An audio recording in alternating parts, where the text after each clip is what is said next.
It's you versus you. It's you versus you every day. Every morning you wake up, nobody's coming to save you. Your knight in shining armor. They're not coming. They're not coming. It's you versus you. So that's why this intentionality, this getting up every day with the mindset focused on what we got to achieve, on that vision that you have in order to win. Winning looks different in all of our lives, but nonetheless, it's winning. It's winning in your health, it's winning in your relationships, it's winning in your financial life, it's winning in your business, it's winning in your spiritual life. Like whatever you define winning as, that's the best part. You get to define it, but it needs to be defined. What is a win? What gets it? What is the vision? What are we headed towards? How clear are we on that so that now we can get to work doing the things that we need to do to build the capacity in us to handle the life that we're asking for? I always want to remind you that that is the process. You are building capacity in yourself. It's not necessarily about the thing, the destination, the vision. It's not necessarily about that. It's the man or woman you have to become in order to get that. If you don't have things you want, you will never be able to get to the man or woman that God has called you to be because there's nothing pulling you to grow. There's nothing getting you to get out of the comfort zone, to force yourself to push past the pain, to change how you think, to get new actions. There's nothing that's driving you to do that. So, my encouragement is always that we need to get some of that vision back, get some of that drive back, so that we can now start to build that capacity that we need. It's you versus you. It's the small steps. Some stuff I wrote down from the video, the small steps. We just got to get moving. We just got to get moving. The action, right? Motion creates emotion. You have to get yourself in motion. If you want things in your health life to change, you have to get active in your health life. You have to start doing things. If you want a closer connection with your creator, you have to get closer. You have to do things. If you want your money to change, you have to change what you are doing with money, not how you're just right acting with it. You have to actually change what you're doing. Small steps. You got to create these movements in your life. Change something. You've heard us talk about it over and over. If nothing changes, nothing changes. So you got to change something. Change when you wake up, change when you go to sleep, change one person you talk to, change one show that you watch, change something on your phone, change something in your clothes, some like anything. Something's got to change. You got to do something different in order to get a different result. But remember, it's the friction that we have in our lives that helps us grow. So again, don't wish it were easier, wish it were better. Wish you were better, right? Don't wish it were easier. Don't wish the adversity went away. Don't wish the people are less challenging. Don't wish your situation were different. Wish you were better. Go to work getting better. That friction that you need is helping you grow. And we're doing this until you get it, whatever it is for you. I'm not telling you what the defined it is, but whatever the it is for you, you have to work until you get it. You pray like it's up to God, you work like it's up to you. Both are necessary. The work part of this is important. Life gives you what you work for, not what you deserve. That's one of the last quotes he said in there. Life gives you what you work for, what you put in energy towards. That's what you get, not just what you believe you deserve.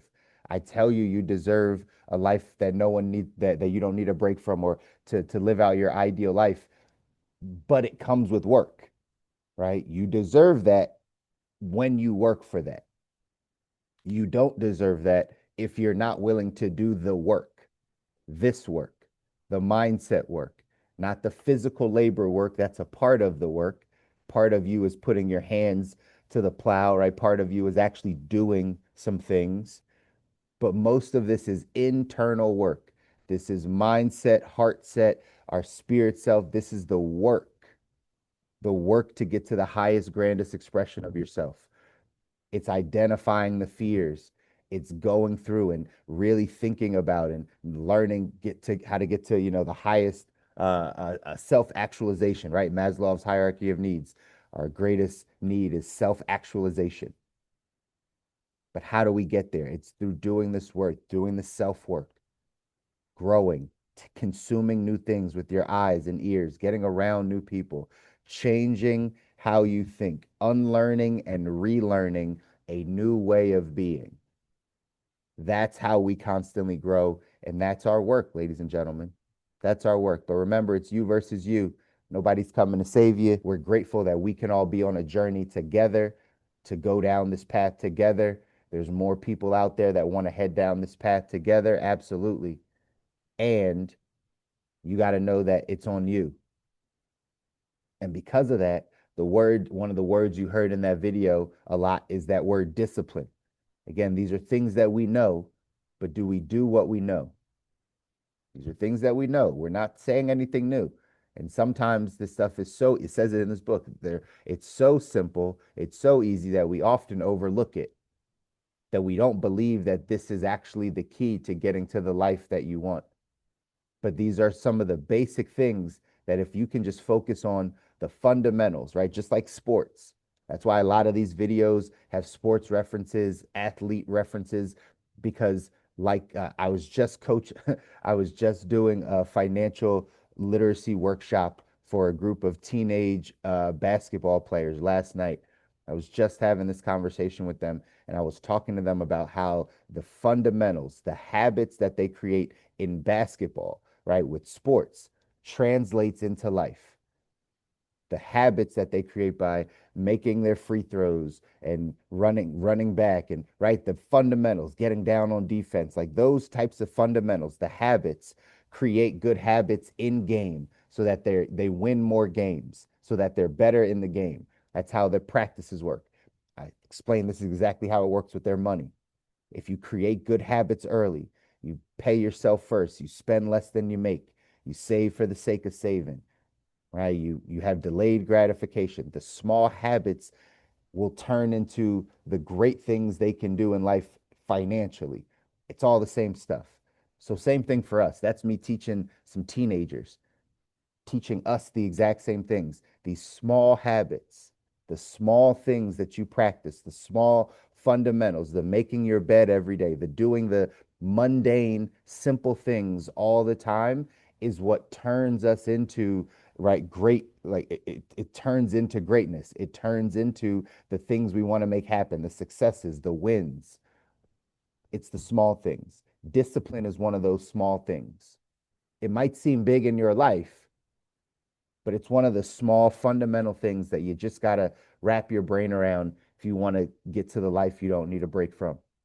In this text it says the great ones choose discipline over pleasure. Discipline over pleasure. Here's what it says in the text. It says when average performers have had enough for the day and call it quits, champions are usually just getting started. Discipline is the watchword of great performers. Discipline makes the difference between the good and the great. The great ones will tell you discipline is more of a decision than an active skill. I want to just say that again because sometimes we think, I don't have discipline. Discipline is a decision. It says the great ones will tell you discipline is more of a decision than it is an active skill. It's the ability to stay the course and complete promises you've made. The fulfillment of these promises builds self confidence and self esteem, which eventually leads the champions to believe almost anything is possible. It's a habit and a self fulfilling prophecy built into one. Discipline is a logic based decision that performers adhere to, regardless of whether they feel like it or not. Again, want to make sure that we understand that point.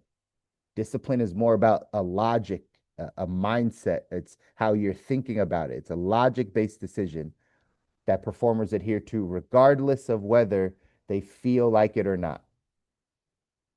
Discipline pushes performers past pain and punishment. As my late business partner and mentor Bill Gove always said, it's easier to act yourself into good thinking than it is to think yourself into good action. This is the mindset of the champion. The great ones like Bill Gove don't let feelings interfere with their performance. Instead, they harness the power of their emotional motivators to propel them past the competition. Average people see discipline as a painful chore to be avoided at all costs. The world class sees it as the ultimate power tool for performance. We got to check our discipline in this season. In this season, as we're headed into a new year, remember, I keep saying it to you over and over again. How you end this year is how you're going to start next year. It doesn't just start on January 1. You're bringing in habits, you're bringing in mindsets, you're bringing in right different things into the new year. So how you end this year is how you will start next year. So we need to evaluate our discipline, the decision that we've made to be disciplined in certain areas. Choosing discipline over the comfortable, the easy, the normal, right? The things that keep us where we are. What areas of your life do you know you need to be more disciplined in? What areas? You can, again, we can look at all the areas that are meaningful, that get us to, the good life, health, wealth, love, and happiness, right? Fulfillment, all those things. So, what areas in your life do you need to be more disciplined? Maybe it's just more disciplined with your time instead of having your time go to pleasurable things. Maybe it's just a little bit more control over what you do hour by hour. Again, the benefit I've had by not having a job is that no one has controlled my time for over a decade. I've had to learn how to control my 24 hours. No one told me where to be, when to be, how to be, right? Like I've had to learn how to do that. So because of that, I have more respect for my time, for the 30-minute block of time, for the hour block of time. It's not the same as knowing that this chunk of time I give away, right? This 9 to 5, this 8 to 4, this 9 to 6. Like I give this block, that whole group of time away instead of saying every 30 minutes, what am I giving my time to and my energy to? Maybe we just need a little bit more discipline over that stuff. Maybe you do need some more discipline in your health life. Health is wealth. Maybe you need some discipline about what you're choosing to put in your mouth. Pause. Right? Maybe you need to, right, like figure out a better eating habit, eating strategy. Maybe we need to be more disciplined around moving our body, getting up and walking and getting up and moving and riding our bike or running or swimming. Like maybe we need to be more disciplined in that area. Maybe you need to be more disciplined in your finances instead of choosing pleasure over discipline. Again, you guys know we're in the money business. I see this more than anything. The pleasurable things that our money goes to versus the things that keep us disciplined in our financial life. It's all the areas. You just got to figure out what area that is for you. And just remember, it's you versus you. It's you versus you. It's easier to act yourself into good thinking. That means start getting stuff done. You can act yourself into thinking good if you just start doing some of the work. If you do and then learn instead of learn and then do, you can act yourself into good thinking. Starts with that motion, starts with that momentum. Again, where do these decisions come from? It says in here, the fulfillment of these promises builds confidence and self-esteem, but it's just completing the promises you've made to yourself. It's the ability to stay on course and complete promises you've made to yourself.